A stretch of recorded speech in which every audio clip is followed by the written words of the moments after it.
bangkit berdiri bersama-sama. Puji Tuhan adalah Raja, segala raja di bumi dan di surga. Amin. Mari dengan saya angkat tangan seperti ini. Jangan jeling di sebelah. Oke, siap?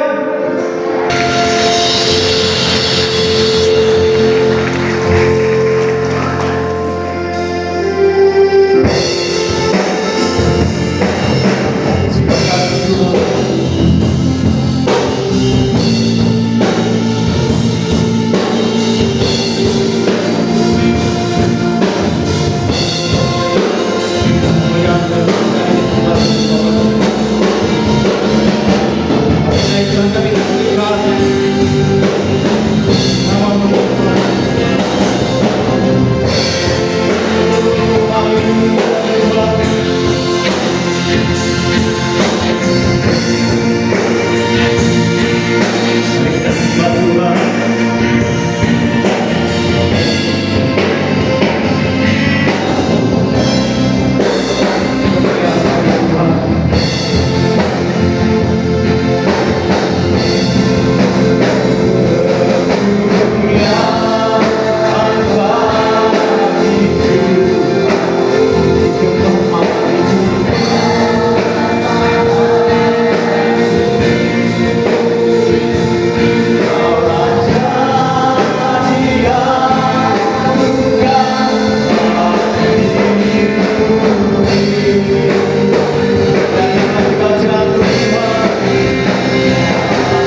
yaitu Engkau Tuhan Yesus Kristus.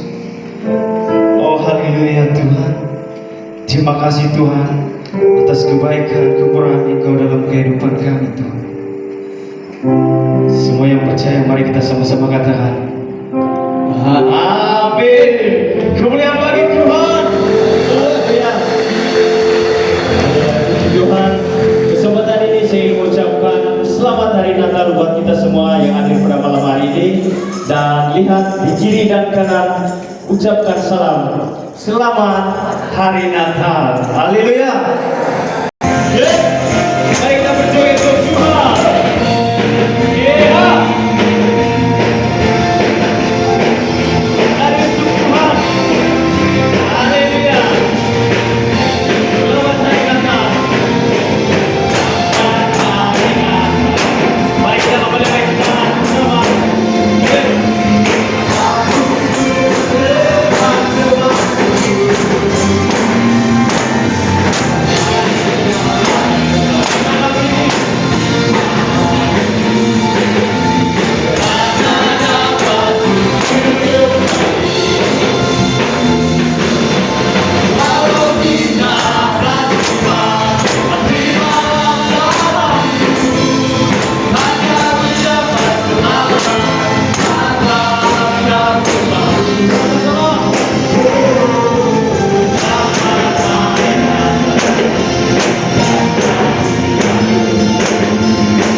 Siapa kita mau beri yang terbaik untuk Tuhan kita. Haleluya.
untuk kita semua, untuk menebus setiap dosa kita. Amin. Dialah Sang Penebus, Raja Damai, Yesus Kristus. Dia lahir.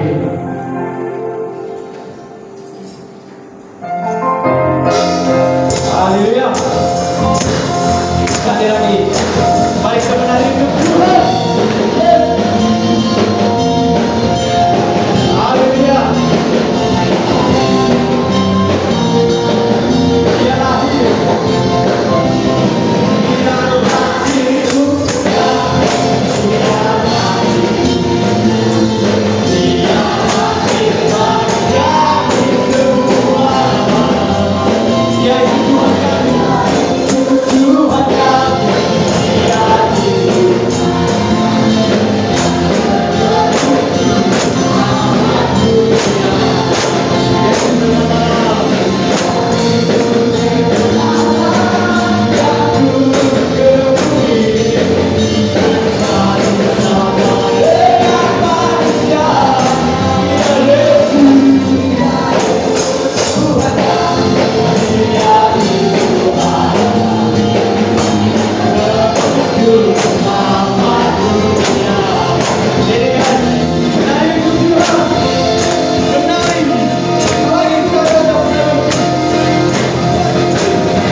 Terima kasih Tuhan atas kebaikan nurani Engkau ya Tuhan Yesus. Kami telah memuji menyembah Engkau Tuhan. Kami telah memberi yang terbaik. Dan pada saat ini Tuhan kami mendengar kebenaran firman Tuhan. Kami siapkan hati kami Tuhan untuk belajar firman-Mu. Message Engkau buat kami Bapa di surga. Seperti saya haus rindu aliran sungai-Mu. Hatiku tak tahan, hatiku tak tahan.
Bapa di surga, mengisi hati kami Tuhan. Engkau tahu, oh haleluya Tuhan,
supaya melalui kebenaran firman Tuhan yang kami akan dengar bersama-sama pada hari ini akan menjadi satu kabar yang indah, yang akan meneguhkan kehidupan kami, yang akan membangun kehidupan kami, supaya kami tetap setia mengikuti Engkau ya Tuhan, sementara kami menantikan kedatangan-Mu yang kedua kali. Roh Kudus, kiranya Engkau berkarya di dalam hati kami masing-masing. Engkau mengetahui apa yang menjadi pergumulan kami. Engkau mengetahui jauh di dalam hati kami ya Tuhan. Dan ini kerinduan kami masing-masing pada malam ini, supaya melalui kebenaran firman Tuhan yang kami dengar bersama-sama menjadi satu berita yang sangat-sangat indah, yang membuat hati kami terus-menerus bersuka cita, memuliakan Engkau Tuhan, memasyurkan Engkau sebagai Raja di atas segala raja.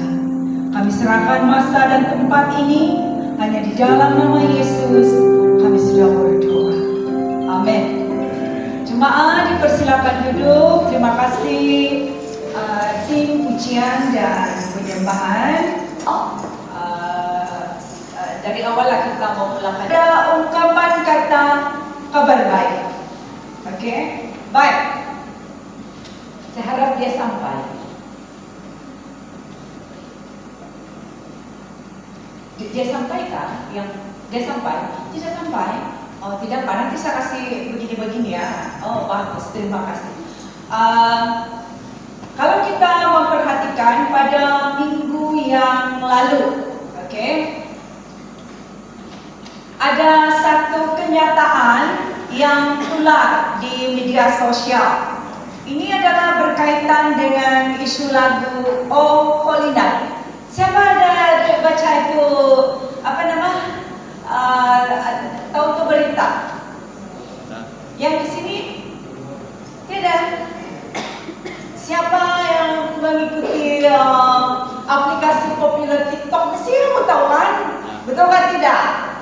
Yang muda-muda ada terbaca tidak? Lalu di FYP kamu ada? Tidak. Kamu tidak tahu ini isu lagu Oh Holy Night? Tidak. Oke, kalau tidak saya mau kasih tahu lah.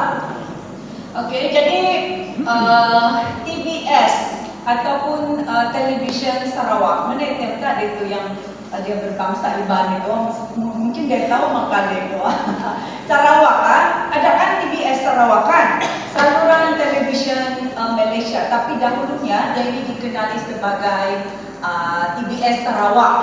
Jadi ini dia menyiarkan rancangan yang ada di Sarawak dan juga ada hubung kait dengan ini apa namanya uniform ataupun unit hal ehwal agama-agama lain. Jadi pada tahun ini ada satu program, lalu mereka ini telah membuat jemputan kepada persatuan gereja-gereja yang ada di Sarawak, dan dalam rancangan itu mereka diminta untuk menyanyikan satu lagu choir.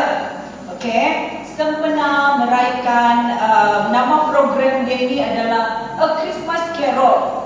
Okay, A Christmas Carol Sarawak in Diversity Program. Jadi inilah adalah satu rancangan television. Okay. Nah, isu dia di sini adalah pihak ini pelaksana ini sudah menetapkan lagu untuk dinyanyikan dan lagu mereka kan buat rekaman lebih awal lah pada 3 hari bulan bersamaan hari ini, dan rancangan itu dijangkakan akan disiarkan pada 23 Disember, dan lagu yang dipilih itu adalah lagu Jingle Bells Rock. Jingle Bells, Jingle Bells, apa itu orang? Jingle Bells Rock, dia bilang kalau kita pergi supermarket lah kan, kalau macam kekek ini memang biasa saya dengar dinyanyikan lah. Namun lagu itu tidak dipersetujui oleh persatuan gereja-gereja yang ada di Sarawak. Lalu mereka membuat satu permohonan. Terima kasih. Sinilah kan supaya dia tidak jatuh. Jadi mereka membuat permohonan supaya tajuk lagu tersebut ditukar dengan lagu ini, Oh Holy Night. Kerana persatuan gereja-gereja ini berpendapat lagu Oh Holy Night itu ianya menonjolkan makna Natal yang sebenar. Tetapi hal tersebut tidak dipersetujui oleh pihak pelaksana dengan alasan bahawa lagu tersebut mempunyai unsur keagamaan dan dikatakan ada juga kaitan dengan ini protokol protokol lembaga penapisan filem. Lalu berani betul ini persatuan gereja-gereja Sarawak, mereka apabila lagu itu ditolak, akhirnya mereka membuat satu kenyataan dan berani mengambil keputusan tegas untuk menolak jemputan tersebut dengan alasan bahawa Natal ataupun Christmas itu merupakan satu sambutan perayaan kelahiran Yesus Kristus. Jadi mereka membuat satu ketetapan bahawa Yesus Kristus itulah yang menjadi fokus utama untuk meraihkan Natal. Kalau tidak ada Yesus, tidak ada maknanya Natal itu. Maksudnya Natal itu tidak akan diraihkan. Natal itu akan menjadi sesuatu yang sia-sia. Nah, hal tersebut ditanggapi dengan begitu baik sekali oleh pihak pelaksana, sehingga pihak pelaksana sekali lagi mereka tampil dan memberikan penjelasan berkaitan dengan isu sampai masuk parlimen itu karena ada dia punya isu-isu tertentu lah, dan ini dibahas oleh netizen juga. Dan akhirnya apa yang berlaku? Lagu yang dicadangkan Oh Holy Night itu akan dinyanyikan sesuai dengan usul yang sudah dikemukakan oleh Persatuan Gereja-Gereja Sarawak.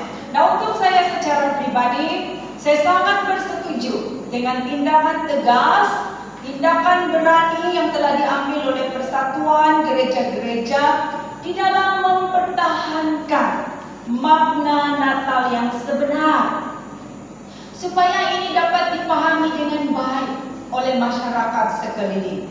Karena kita mengetahui bahwa Natal itu bukan suatu perayaan keramaian semata-mata. Yang mesti ada kehadiran yang Santa Claus pula. Apalagi pokok Christmas, itu salji, hadiah, makanan, lonceng-lonceng.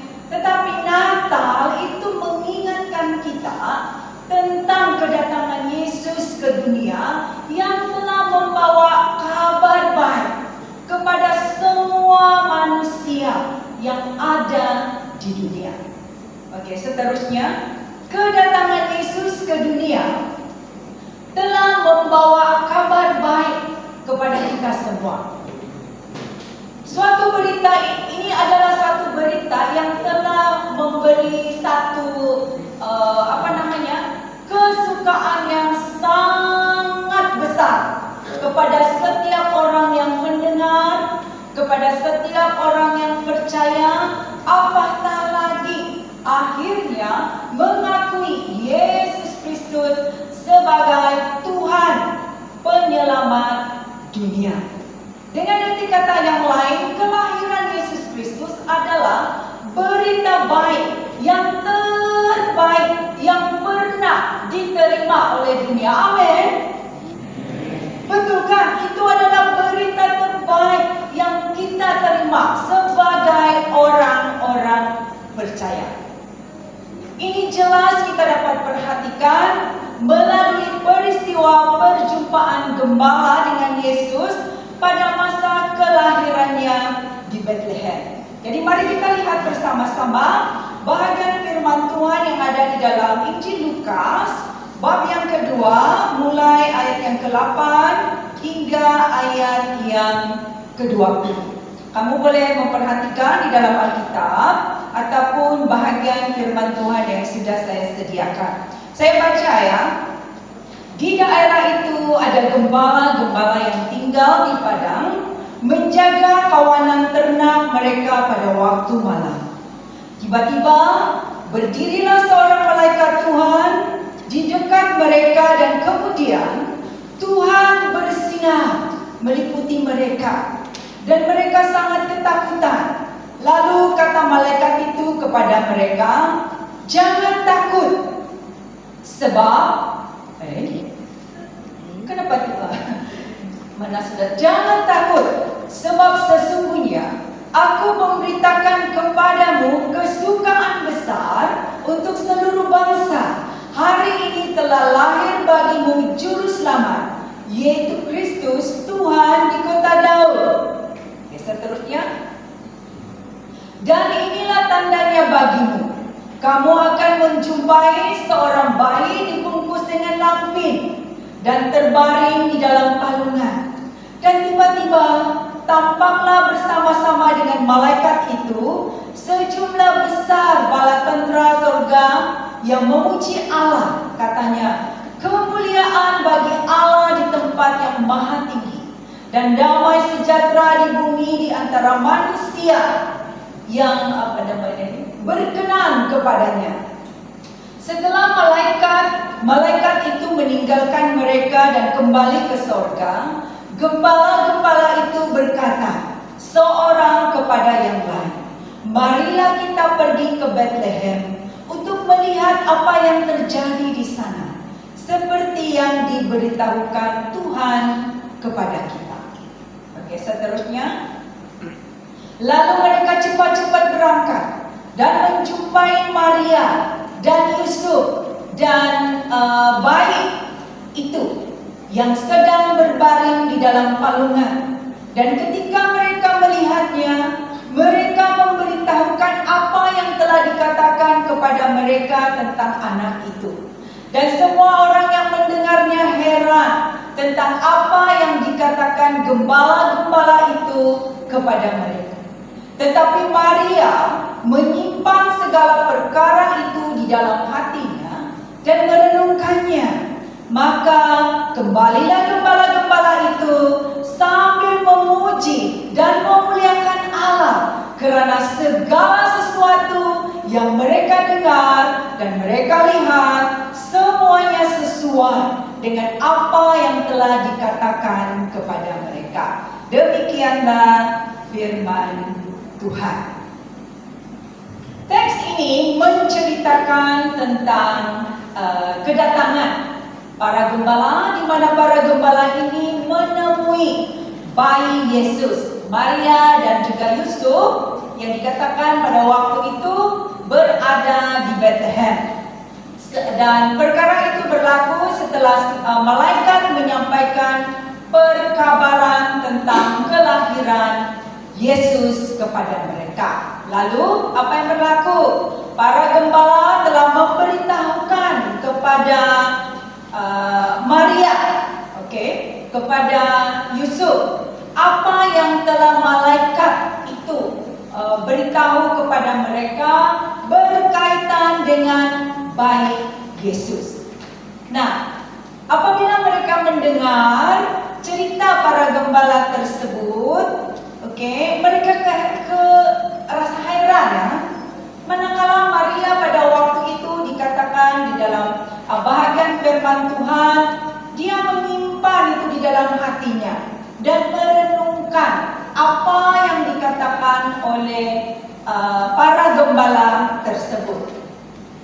Selepas pertemuan dengan bayi Yesus, para gembala dikatakan mereka kembali semula ke tempat mereka dengan hati yang begitu bersukacita, di mana saat mereka balik itu mereka memuji dan memuliakan Allah karena dikatakan apa yang mereka telah dengar daripada malaikat itu terjadi sama seperti apa yang sudah mereka lihat dengan mata mereka sendiri. Nah, daripada cerita ini kita dapat mengetahui bahwa Maria dan para gembala yang telah menemui Yesus, mereka ini berasal daripada golongan sosial yang rendah. Maksudnya bukan daripada golongan kaya raya, golongan bangsawan, tetapi dalam golongan yang tidak kaya lah, bukan orang yang berada. Dan biasanya kalau di dalam golongan sosial yang rendah, mereka ini adalah golongan yang tidak terpandang, ya, mereka tidak terpandang. Tetapi yang menakjubkan di sini dan memberikan menjadi satu yang sangat-sangat istimewa adalah watak mereka. Golongan ini telah mendapat satu keistimewaan di dalam sejarah rancangan penyelamatan Allah untuk kehidupan manusia, di mana kita mengetahui di sini melalui kedatangan Yesus Kristus ke dunia yang pertama, Yesus telah membawa kabar baik kepada kita. Sesungguhnya kedatangan Yesus ke dunia melalui rahim Maria dan juga pertemuan dengan gembala dengan bayi Yesus itu adalah satu kabar baik, satu berita baik yang telah membawa kesukaan besar, di mana peristiwa ini tetap dikenal oleh seluruh dunia setiap kali kita merayakan Natal. Siapa di antara kita di sini pernah pernah mengira berapa kali sudah kita mendengar khutbah yang disampaikan berdasarkan teks ini? Ada yang pernah mengira? Tapi banyak kali sudah kan? Hampir setiap tahun mesti ada itu antara sesi-sesi yang akan mengambil bahagian teks ini. Jadi kita yang mengenal Yesus, sudah menjadi orang percaya, menjadikan Yesus sebagai Tuhan dan Penyelamat, kita sangat-sangat mengucap syukur kerana kesempatan kita merayakan Natal, kita memperingati kedatangan Yesus yang pertama ke dunia melalui kelahirannya. Bagaimana pada waktu itu Yesus telah datang membawa kabar baik ke dalam kehidupan kita, orang-orang percaya. Apakah kabar baik yang Yesus bawa untuk kita? Bagaimana kita dapat memahami konsep daripada berita baik tersebut? Kabar baik, ya, kita mau belajar dulu macam di kelas. Kabar baik secara umumnya itu kita dapat pahami sebagai satu penyampaian berita yang menggembirakan. Apa berita yang kamu mau dengar? Sesuatu yang menggembirakan. Of course lah, kita sangat gembira kalau mendapat keputusan pemeriksaan yang cemerlang. Siapa yang sedih? Mustahil lah sedih. Mesti happy lah bukan? Betul kan? Betul kan tidak? Yang masih belajar.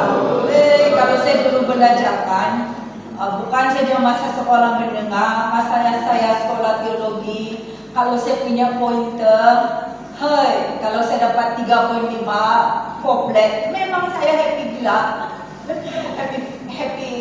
happy tahap gaban. Jadi inilah kalau kamu sekolah di universiti dapat anugerah dekan, mesti kamu sangat gembira punya. Kalau kamu mendapat beasiswa, mendapat peluang pekerjaan, apatah lagi kan mendapat pasangan hidup, mesti sangat menggembirakan. Betul atau tidak? Yang sudah berkahwin, gembira tidak mendapat pasangan kita masing-masing? Jangan kamu tidak cakap gembira dengan pasangan masing. Ini adalah sesuatu yang sangat-sangat menggembirakan. Jadi itulah itu kabar baik. Nah, kalau kita melihat ini di dalam pemahaman kita sebagai orang Kristen, kabar baik ini adalah ini berasal daripada terjemahan daripada kata Yunani, Eugelion. Ini bukan itu anjing kita mau kasih Ingolia, bukan. Eugelion itu dalam bahasa Yunani. Jadi kabar baik di sini ianya merujuk kepada pemberitaan tentang kerajaan Allah. Dan kerajaan Allah ini dibawa oleh Yesus Kristus melalui kedatangannya ke dunia, di mana di situ kita dapat memperhatikan keilahian Allah di dalam roh itu dinyatakan di dalam diri Yesus, di mana Yesus menjadi manusia. Ini adalah sesuatu yang sangat-sangat hebat.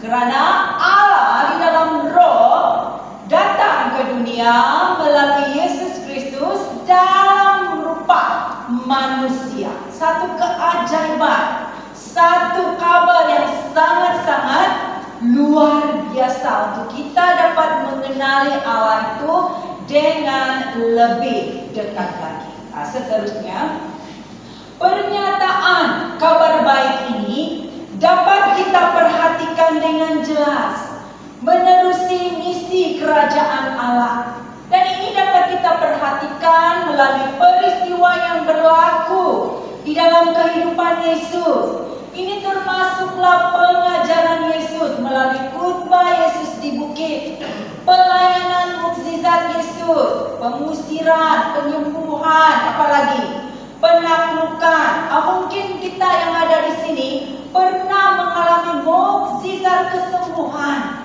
daripada Allah. Jadi semua lakukan, apa yang Yesus lakukan ini merupakan suatu pembuktian tentang kehadiran Allah di tengah-tengah kehidupan manusia.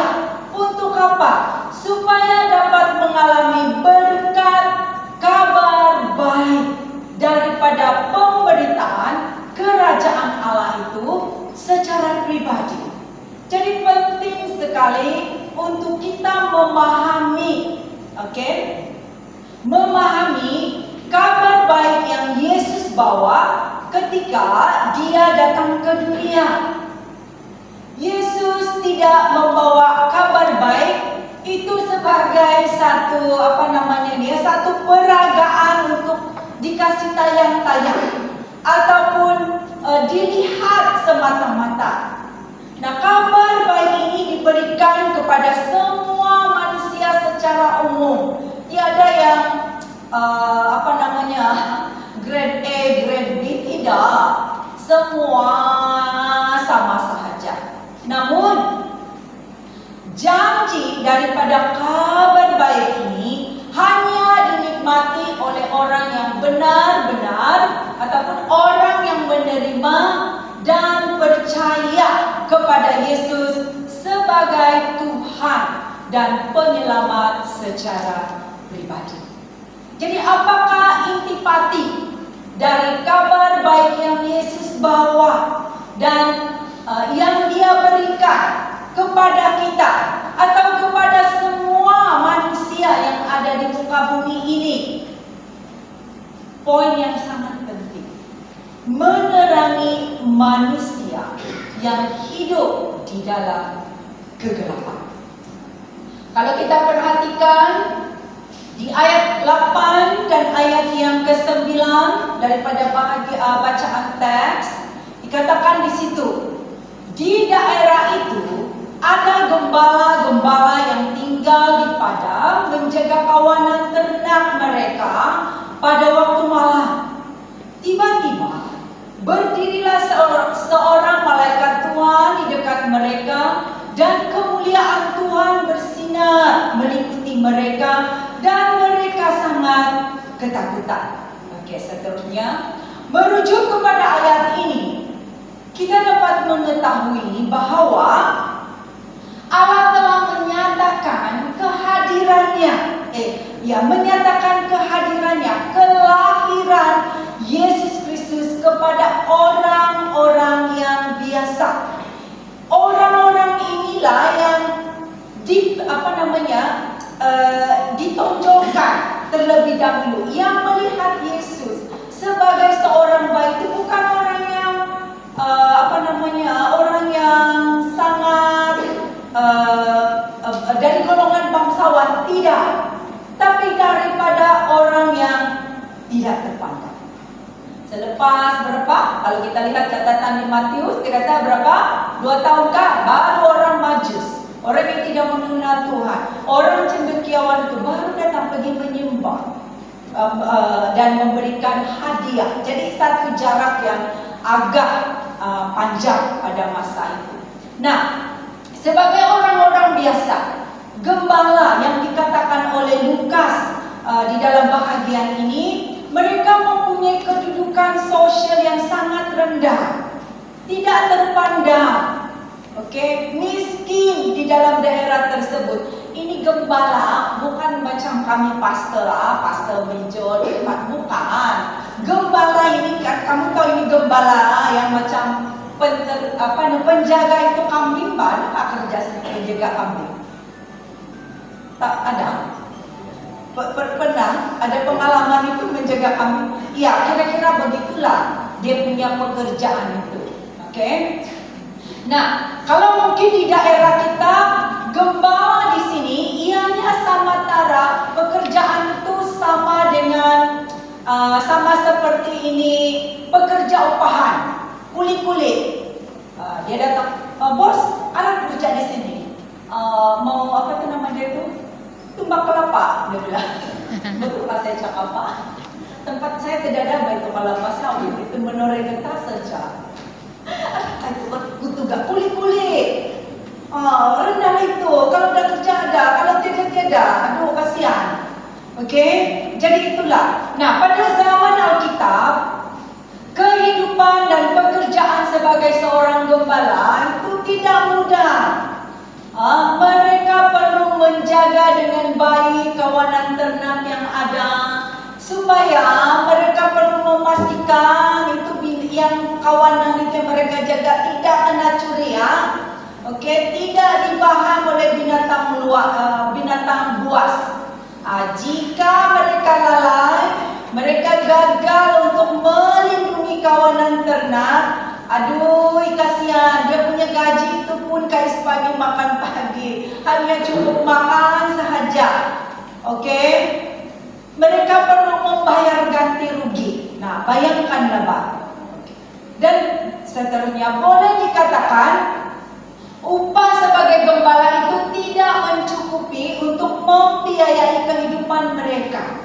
Sehingga ada di kalangan mereka ini memang terkenal para gembala golongan ini, mereka terlibat dalam jenayah mencuri. Mengapa? Untuk menampung kehidupan mereka, tidak cukup makan. Nah, dengan arti kata yang lain, mereka menjalani kehidupan moral yang rendah. Itulah sebabnya mereka, golongan gembala ini, dipandang hina oleh masyarakat. Kadang-kadang kan kalau yang kuli-kuli pekerja upahan karena tidak cukup, ada juga case seperti itu kan. Jadi mungkin kita boleh relate lah dengan situasi gembala pergumulan mereka pada waktu itu. Namun demikian, kita dapat melihat dengan jelas daripada ayat ini bahwa Allah telah memilih, Allah telah memakai para gembala ini untuk menjadi saluran berkat-Nya. Di sini kita dapat mengetahui pribadi Allah yang begitu mengambil berat terhadap orang-orang yang tidak terpandang. Siapa di sini yang merasa tidak terpandang?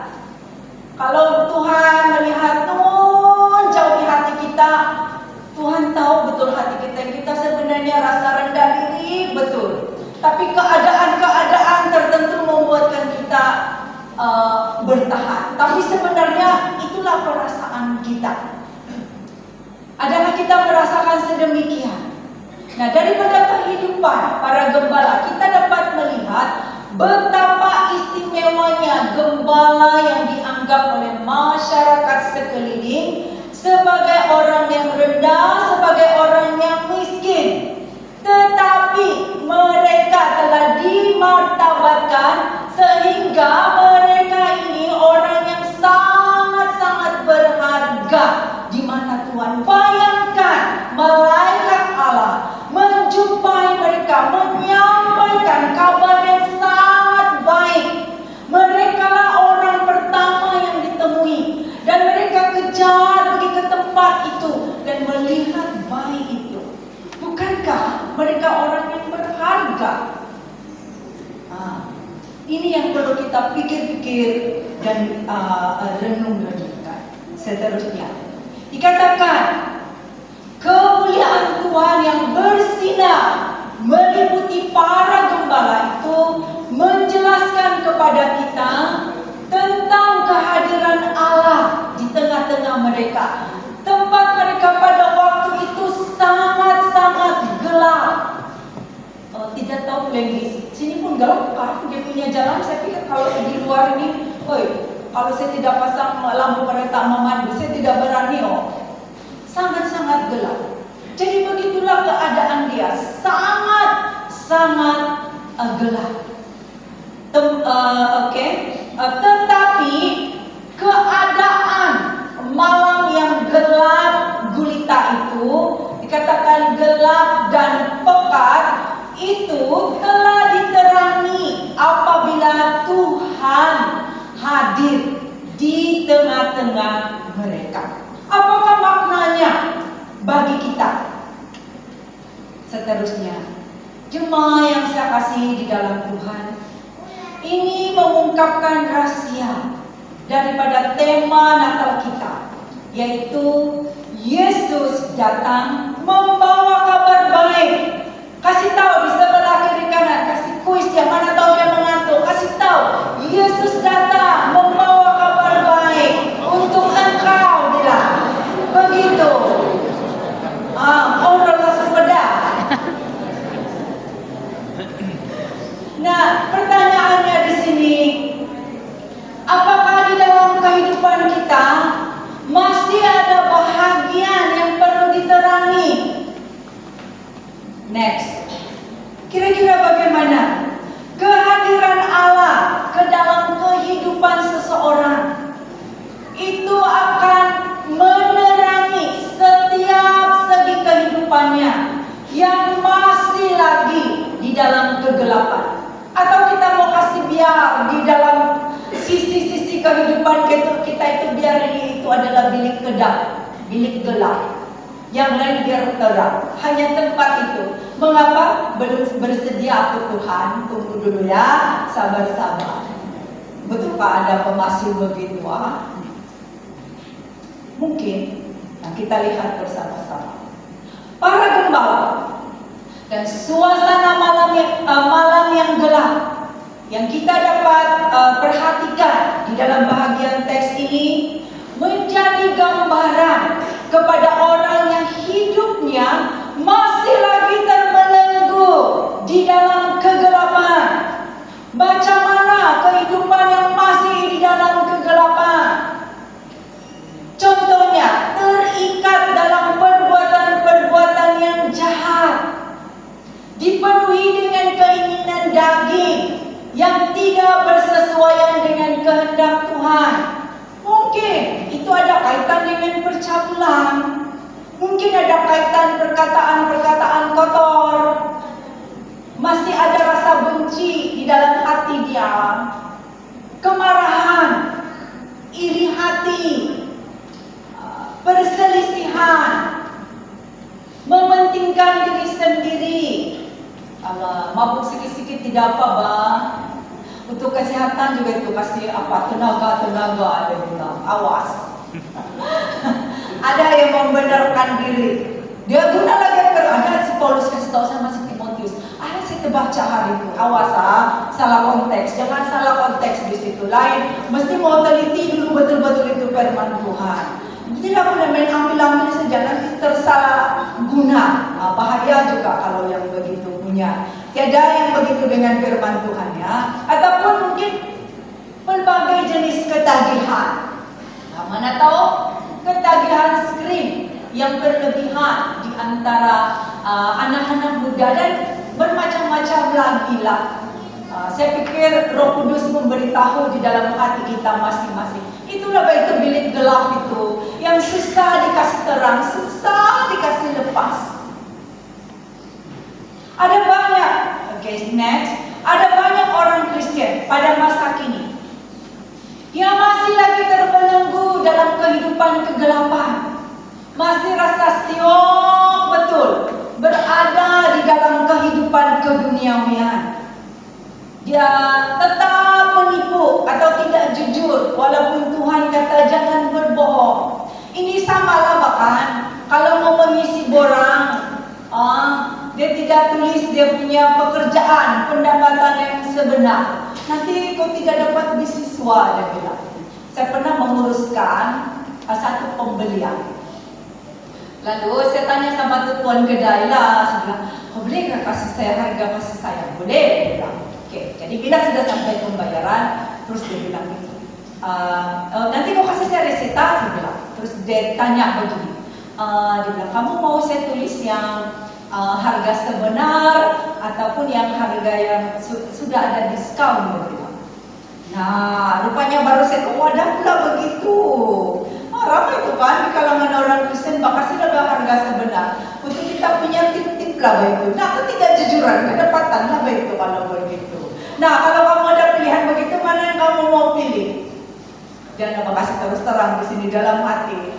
Itu pun kegelapan juga perlu diterangi supaya kejujuran itu menyerlah.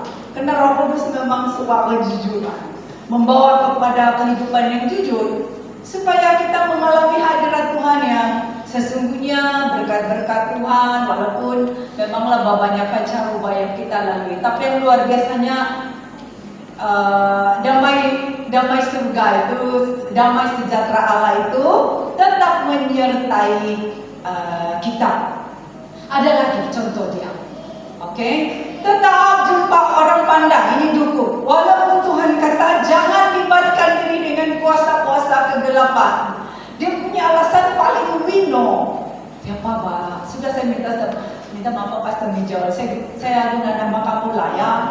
Contoh saja, saya tidak cakap pastor.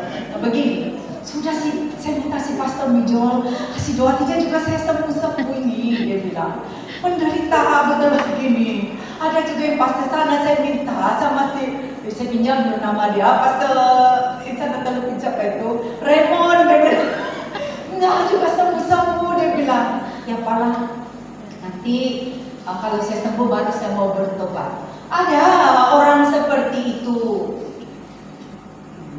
Jadi bagaimana kalau dalam situasi seperti itu, apa pilihan kita? Kamu minta doa dengan saya tidak sembuh, jadi ada pilihan orang pandai. Mau try, mana tahu berjaya? Itu lebih itu. Mana tahu, dia bilang. Ataupun begini,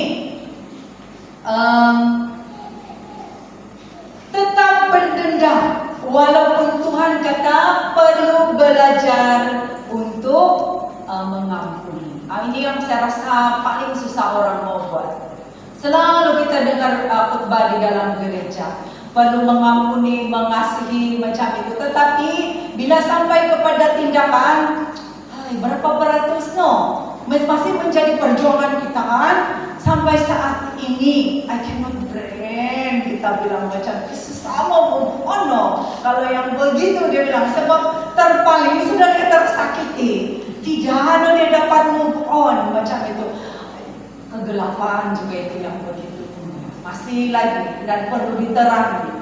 Jadi inilah dia punya contoh-contoh yang yang kita boleh perhatikan, ataupun yang sekarang yang popular. Ini ada yang kasih tahu saya, ini advance betul lah kepada peminat loteri. Jangan kita minat loteri, kamu tahu itu satu bentuk judi ya. Walaupun kita tahu itu judi dan dilarang oleh Tuhan. Tapi Tuhan, kalau saya menang loteri nanti saya kasih persepuluhan. Sana gereja simpang Talibon, dia bilang. Ini contoh. Bagus juga itu untuk pembangunan, dia bilang. Adakah begitu? Sekarang kan tidak pergi lagi di spot total, tetapi melalui online pun ada sudah boleh berjudi, boleh loteri. Awas. Inilah ini cabaran-cabaran yang ada, godaan-godaan yang ada. Ini pun bilik gelap juga ini yang masih perlu diterangi. Nah, jadi di sini kita dapat mengetahui bahwa kegelapan membutakan banyak manusia untuk mengenal sama ada cara hidup mereka itu bersesuaian dengan ajaran firman Tuhan ataupun sebaliknya. Dan akibatnya di sini ramai manusia walaupun sudah menjadi Kristen, kasihan masih lagi menjalani kehidupan tanpa arah. Tidak ada pengharapan karena masih terdapat kegelapan yang menguasai sisi di dalam kehidupannya. Persoalannya, bolehkah kehidupan seperti ini diubahkan? Kabar baik untuk kita semua. Next, salah satu misi kedatangan Yesus ke dunia adalah membawa dan memberi pembebasan, pemulihan kepada mereka yang masih lagi hidup di dalam kegelapan. Dan ini juga yang menjadi kerinduan Yesus sendiri untuk menerangi kehidupan setiap manusia, supaya manusia keluar daripada kehidupan keduniawian yang gelap pekat dan keluar menuju kepada kehidupan yang kudus, kehidupan yang sungguh-sungguh memuliakan Allah. Ini jelas kita ketahui melalui pernyataan malaikat kepada gembala. Kalau kita perhatikan di ayat 10 dan 11. Next. Dikatakan di situ, lalu kata malaikat itu kepada mereka, jangan takut, sebab sesungguhnya aku memberitakan kepadamu kesukaan besar untuk seluruh bangsa. Hari ini telah lahir bagimu juru selamat, yaitu Kristus Tuhan di kota Daud.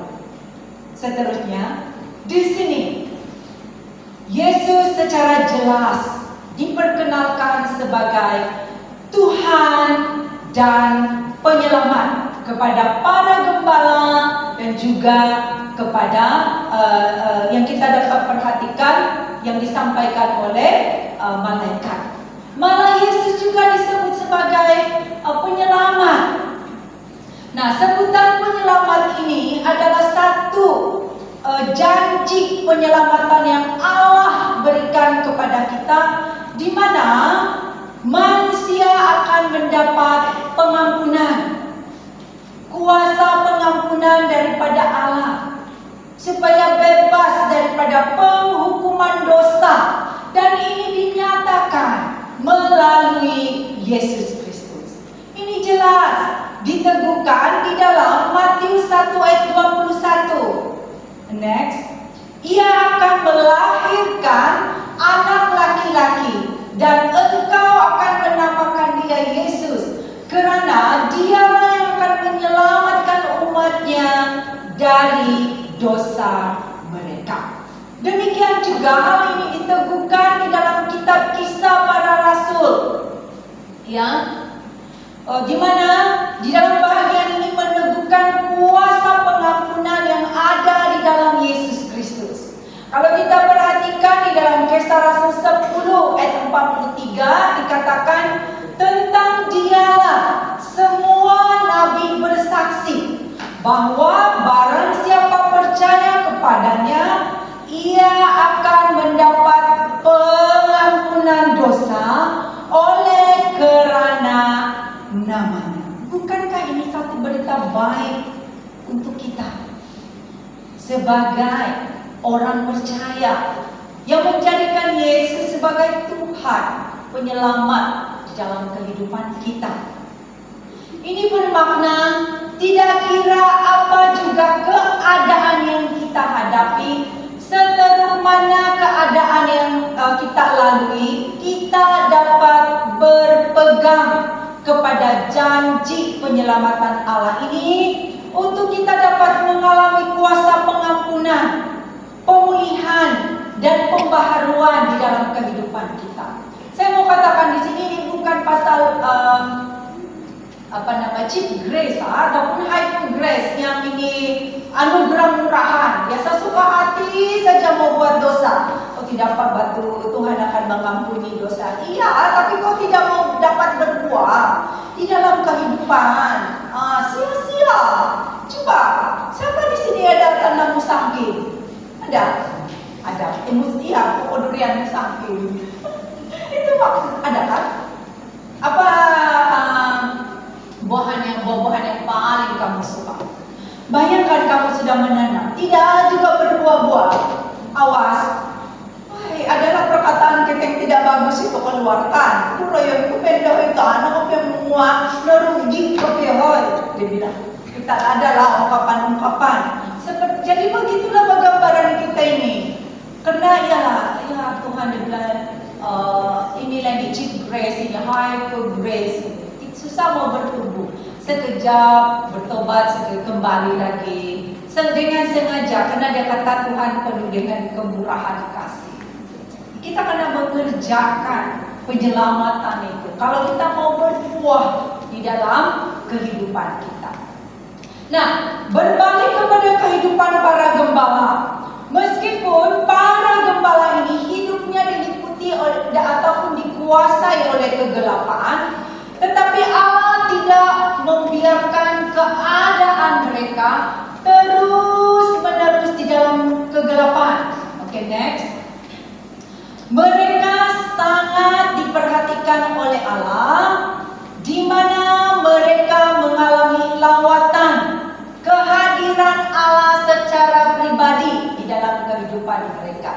Coba deh dia kasih show itu gambar dia. Ada nggak kayak gambar ini?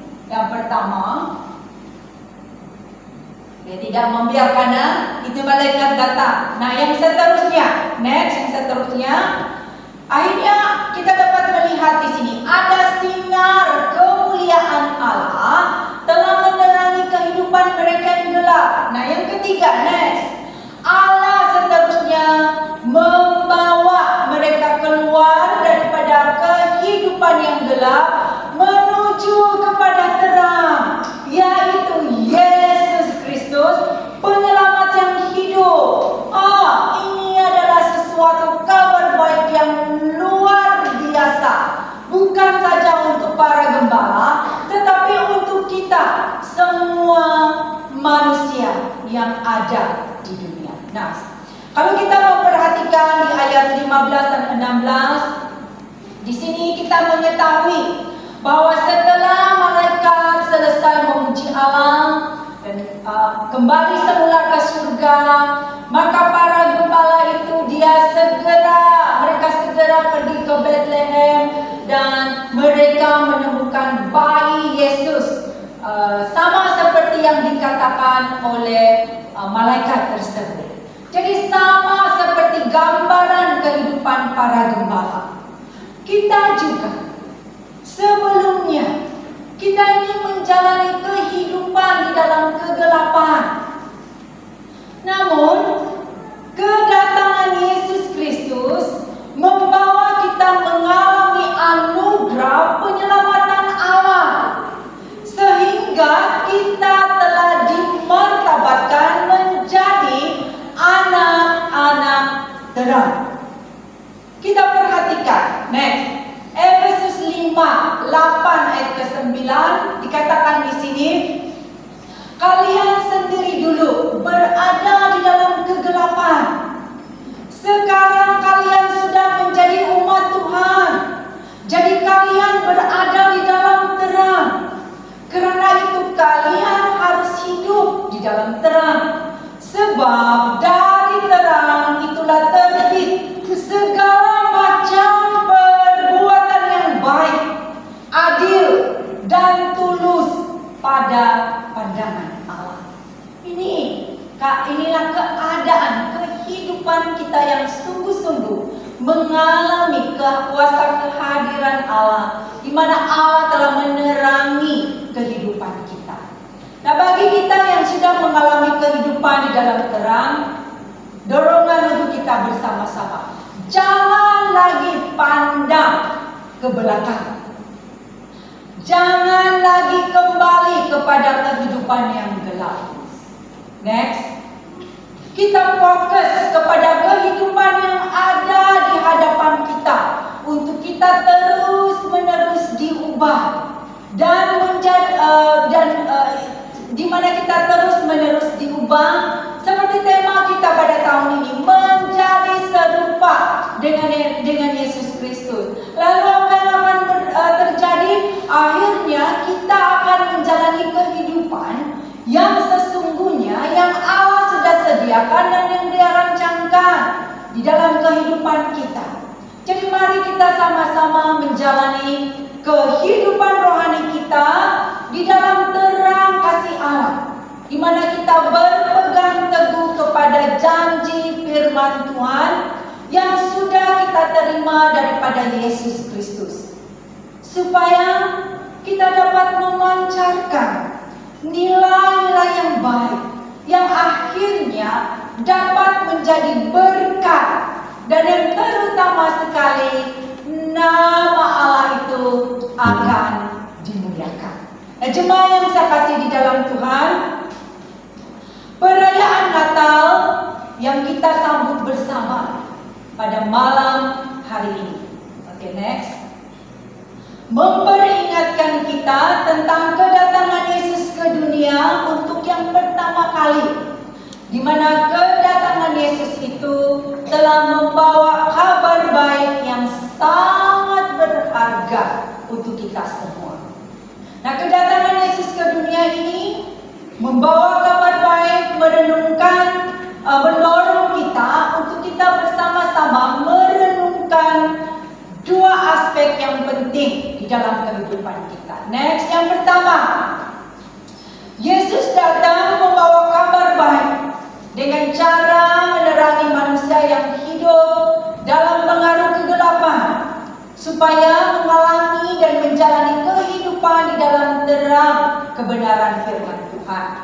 Aspek yang kedua, next, Yesus datang membawa kabar baik dengan menjadi Tuhan dan penyelamat, supaya setiap orang yang percaya, yang menerima Dia sebagai Tuhan dan penyelamat secara pribadi, mendapat pengampunan daripada penghukuman dosa, mengalami kuasa pemulihan, serta mengalami pembaharuan di dalam kehidupannya secara pribadi. Jadi pada malam hari ini saya senang sekali untuk membuat satu jemputan untuk berdoa menerima Yesus Kristus sebagai Tuhan dan penyelamat secara pribadi. Mungkin kita lahir di dalam keluarga Kristen, mungkin selama ini kita tidak pernah sungguh-sungguh memahami makna menjadi pengikut Yesus Kristus. Kita pun tidak yakin sudah menerima Yesus Kristus, karena memang kita sudah lahir di dalam keluarga Kristen.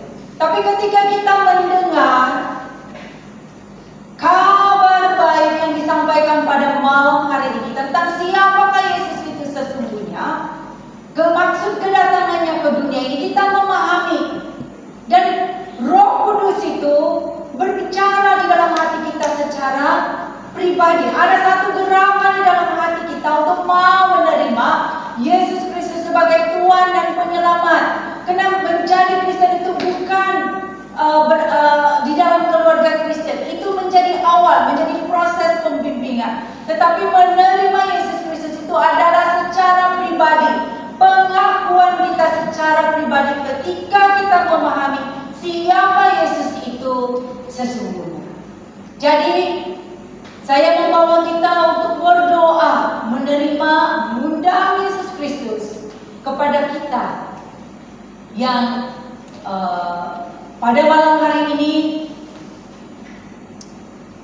kita mendengar, kita disedarkan akan kebenaran firman Tuhan, dan inilah yang menjadi kerinduan hati kita. Mari kita ungkapkan doa ini bersama-sama seperti yang tertera di bahagian di sini. Saya akan mengungkapkan doa ini kepada kita yang mau menerima Yesus Kristus sebagai Tuhan dan penyelamat. Kamu boleh mengikuti saya di dalam doa, di dalam hati kita secara pribadi. Tuhan Yesus, saya datang kepadamu. Saya memerlukan Engkau. Saya mengakui bahwa saya orang yang berdosa. Ampunilah dosa-dosa saya.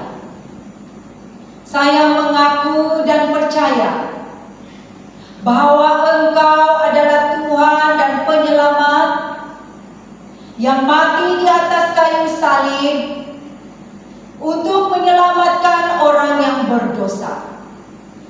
Saya membuka pintu hati saya dan menerima Engkau sebagai Tuhan dan penyelamat secara pribadi di dalam kehidupan saya. Terima kasih atas pengampunan-Mu dan memberiku kehidupan yang kekal. Jadikan aku seperti yang Engkau kehendaki. Dalam nama Yesus. Amin. Imanilah pada kita yang sudah menerima Yesus Kristus, Engkau. Ini menjadi satu doa yang memberikan keyakinan, pengakuan kita yang sungguh-sungguh di hadapan Tuhan. Jadi saya ingin mengingatkan kita, menerima Yesus Kristus itu hanya sekali di dalam kehidupan kita. Dan ini adalah sesuatu yang bersifat pribadi. Jadi kepada kita yang memerlukan pembimbingan, kamu boleh berjumpa dengan pastor nanti. Oke, meminta pembimbingan supaya iman kita diteguhkan dan kita akan lebih memahami lagi tentang perjalanan iman kita sebagai orang Kristen. Nah, next, untuk kita yang sudah menjadi orang percaya, mari kita bersama-sama menyemat dengan baik janji penyelamatan yang sudah kita terima di dalam Yesus Kristus. Mari kita bersama-sama tata iman kita dengan kepercayaan yang teguh semasa kita menantikan kedatangan Yesus yang kedua kali. Next, semasa di dalam proses penantian yang tidak mustahil, kita sebagai orang yang percaya, suatu saat kita akan berhadapan dengan masalah. Kita akan berhadapan dengan cabaran, godaan, apalagi di kelesuan rohani ataupun ini kekeringan rohani, keputusasaan, kekecewaan, kelukaan, terjatuh di dalam perbuatan dosa dan sebagainya. Dan keadaan ini melemahkan iman kita dan membuatkan kita menjadi orang Kristen yang suam-suam kuku. Kita mungkin dikatakan, kita sendiri merasa yang kita hadir di gereja, tetapi hati kita jauh. Seperti kita sudah meninggalkan kasih yang mula-mula. Itu macam yang orang nampak itu luaran saja, tapi kita yang mengetahui keadaan kita yang sebenarnya. Ataupun dalam hati kita, kita seolah-olah mau meninggalkan Tuhan dan mau saja menjalani kehidupan seperti orang dunia. Jadi kita macam dalam kompromi, dalam dilema, mau buat ini, tapi ayah, saya punya title ini begini. Jadi membuat kita sangat-sangat terseksa. Atau kita mungkin telah memulai perjalanan iman dengan baik sekali, tetapi kita belum tentu dapat mengakhirinya dengan baik jika kita tidak setia berpaut kepada iman kepercayaan kita kepada Tuhan. Ketika kita berhadapan dengan ujian iman, mengalami cabaran di dalam kehidupan, itu adalah sesuatu yang normal di dalam kehidupan kita sebagai manusia. Saya mau kata, ketika kita mengikuti Yesus, itu tidak menjadikan kita sakti, tidak menjadikan kita kebal terhadap masalah, tidak. Pandai juga kita dapat tinggi darah itu, pandai juga dapat kencing manis, tiada yang kebal dengan sakit penyakit. Aduh, tidak. Normal, karena kita masih berada di dunia yang fana. Kita gagal mau mengawal diri, mau makan makanan yang sadar, walaupun dokter kata itu larangan keras. Mana kita mau dengar? Nah, mana kita kebal? Kalau begitu, tidak kebal. Ini menunjukkan kita normal. Oke, ada masalah dan sebagai manusia. Jadi jangan kita sok-sok kasih saling bagi Tuhan bilang begini, tapi dia tidak sadar diri yang di dalam perjalanan kehidupan itu ada yang tidak, inilah kita tidak sadar. Macam yang saya cakap tadi itulah kira-kira begitu. Nah, dan kita juga mengetahui bahwa Tuhan itu tidak pernah menjanjikan bahwa kita akan kita tidak akan berhadapan dengan masalah. Kita akan menjalani kehidupan yang enjoy sahaja sesudah menjadi Kristen. Tetapi ketika kita berhadapan dengan masalah, sakit, penyakit, kelemahan, apa-apalah, janji Tuhan itu ada, pertolongan Tuhan itu ada, penyembuhan Tuhan itu ada, penghiburan Tuhan itu ada, perlindungan, kekuatan, kebijaksanaan, sukacita, kecukupan itu ada, ya, tetap kita alami di dalam kehidupan kita meskipun kita mengalami permasalahan kehidupan kita di tengah-tengah masalah yang kita berhadapan dengan ujian yang sangat berat di dalam kehidupan kita.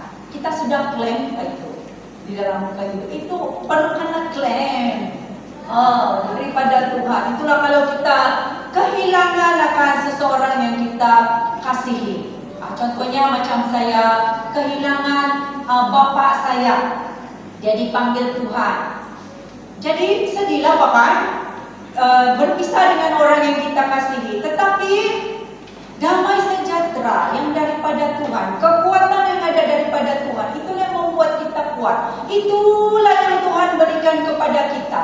Jadi apabila kita mengalami itu, kita akan mengalami kelegaan, bebas daripada bebanan kita. Jadi di sini memberikan kita keyakinan bahwa kita dapat meletakkan kepercayaan kita yang sepenuhnya kepada Tuhan. Maksudnya, apapun masalah, penderitaan, cabaran yang kita hadapi, yang menggugah iman kita, kita dapat menemukan suatu jalan penyelesaian. Tuhan menyediakan jalan penyelesaian sehingga kita mengalami kemenangan. Apa yang paling penting adalah kita memegang teguh iman kepercayaan kita kepada Tuhan. Nah, Yakobus 1 ayat 2 hingga ayat yang keempat. Di sini mengatakan, saudara-saudaraku, anggaplah sebagai satu kebahagiaan apabila kamu jatuh ke dalam berbagai-bagai pencobaan. Diminta pula kita berbahagia, kan? Nah, sebab kamu tahu bahwa ujian terhadap imanmu itu menghasilkan ketekunan, dan biarkanlah ketekunan itu memperoleh buah yang matang, supaya kamu menjadi sempurna dan utuh dan tak kekurangan apapun. Pertanyaannya di sini adalah, adakah iman kita semakin lemah? Oke, next. Semakin layu, semakin pudar karena bebanan, cabaran, masalah yang kita hadapi dalam beberapa waktu. Kira-kira mungkin kita kehilangan pekerjaan, penghasilan, keuangan kita tidak lagi seperti dulu begitu. Kehilangan anggota keluarga, mungkin ada bencana yang kita alami, penderitaan. Kita mungkin kehilangan kawan, kehilangan kekasih, mengkali juga. Tapi saya mau katakan, Allah tidak membiarkan kita dikalahkan oleh penderitaan. Jangan mengalah oleh kerana penderitaan. Tuhan tidak akan membiarkan kita dikalahkan oleh kesusahan, masalah, keraguan, ataupun ketakutan yang cuba melumpuhkan kita. Kabar baik untuk kita semua. Next. Inilah kabar baik. Datanglah pada Yesus. Berikan bebanmu kepada Yesus. Karena Yesus sendiri mengatakan di dalam Matius 11 ayat yang ke-28. Next, kita baca. Marilah kepadaku semua yang letih lesu dan berbeban berat. Aku akan memberikan kelegaan kepadamu. Allah melalui Yesus Kristus, Dialah yang akan memulihkan dan juga memperbaharui kita, sehingga kita akan kembali kuat, ya, kita akan kembali segar, kita akan kembali bersinar meskipun berhadapan dengan cabaran. Karena kekuatan daripada Allah itulah yang akan membuat kita bertahan dan tetap memiliki iman kepercayaan yang teguh di dalam menantikan janji daripada firman Tuhan. Demikian juga salah satu penghambat daripada aliran berkat Tuhan di dalam kehidupan kita adalah apabila kita masih lagi terperangkap di dalam kegelapan, ya, kegelapan kehidupan, sehingga menjadikan kita sebagai orang Kristen duniawi. Ada nih kan orang, ramai orang Kristen yang sudah menjadi Kristen, tapi inilah sampai kepada kelemahan dia bila dia break up dengan boyfriend dia, dengan girlfriend dia. Aduh, dia dia punya kaki kiri kan, terus pergi ke kehidupan duniawi, berapa tin kalau sebab dia minum untuk dia healing. Ada elektrokol itu beberapa batang untuk dia healing. Tapi bila Roh Kudus bekerja, akhirnya dia rasa pahit, dia buang. Tapi pernah berlaku banyak anak-anak muda mengalami sedemikian. Dia mencari healing piala yang tertentu di situ, membawa kaki salah satu kaki dia kepada kehidupan dunia. Jadi apakah akibatnya? Kalau itu tidak ditangani, kita tidak mampu menjalani kehidupan yang berkenan kepada Tuhan. Apalagi menikmati janji berkat yang seharusnya kita nikmati. Nah, adakah kita sedang bergumul dengan sisi kehidupan yang belum kita selesaikan di dalam kehidupan kita secara pribadi? Kabar baik untuk kita semua. Yesus datang kepada kita untuk membawa kabar baik.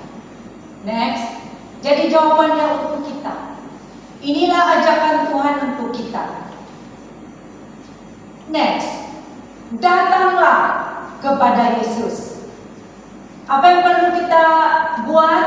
Kita minta pengampunan daripada Yesus agar kita beroleh pelepasan, pemulihan, penyembuhan, supaya kita kembali disemarakan dengan sukacita yang penuh di dalam menempuhi kehidupan kita, pekerjaan kita, pelayanan kita, pembelajaran kita, meskipun perlu menempuhi banyak cabaran. Kalau kita perhatikan di intipati doa Bapa kami, kan dinyatakan di situ. Itulah baik, dia punya garis panduan doa kita setiap hari. Ampunilah kami, adakan di situ. Seperti kami juga mengampuni orang yang bersalah kepada kami. Jadi ada satu aspek yang penting ketika kita berdoa memohon pengampunan dosa. Itu bukan mau menerima Yesus, tapi kita memohon pengampunan, penyucian. Macamlah hari-hari, sama di sini tidak mandi dalam 1 minggu. Hari-hari kita mandi, paling sedikit pun 1 kali 1 hari kan, supaya kita bersih. Jadi doa itu komunikasi kita dengan Tuhan. Oke, next. Malah tangan Tuhan terbuka menyalurkan berkat perlindungan, kesehatan, kemakmuran, keharmonian, pembelaan, damai sejahtera, kebijaksanaan dan semua yang baik di dalam kehidupan kita. Oke, sesuatu yang kita usahakan di dalam kehidupan kita, dimanapun kita berada. Jadi dorongan saya next, mari kita sama-sama pelihara baik-baik kabar baik yang sudah kita terima daripada Tuhan penyelamat kita, sementara kita menantikan kedatangan Yesus yang kedua kali. Haleluya. Amin. Oke, jadi mari dalam saat teduh kita di hadapan Tuhan, mari kita renungkan kehidupan kita, mana-mana bahagian di dalam kehidupan kita yang menghalang pertumbuhan iman kita di hadapan Tuhan. Kita serahkan itu, ataupun mungkin pergumulan yang kita alami di dalam kehidupan kita. Jadi sesuai dengan firman Tuhan yang sudah kita dengar bersama-sama pada malam hari ini, mari kita datang di hadapan Tuhan di dalam doa untuk kita meresponi kabar baik yang sudah kita terima di hadapan Tuhan. Kita mau keluar daripada tempat ini tanpa hambatan apa-apa. Kalau Yesus bertanya kepada kita pada malam hari ini, maukah engkau agar aku menerangi kehidupan yang masih gelap di dalam hatimu, di dalam pemikiranmu, di dalam matamu, di dalam mulutmu? Apakah jawab kita? Mari saja kita berdiri. kita datang di hadapan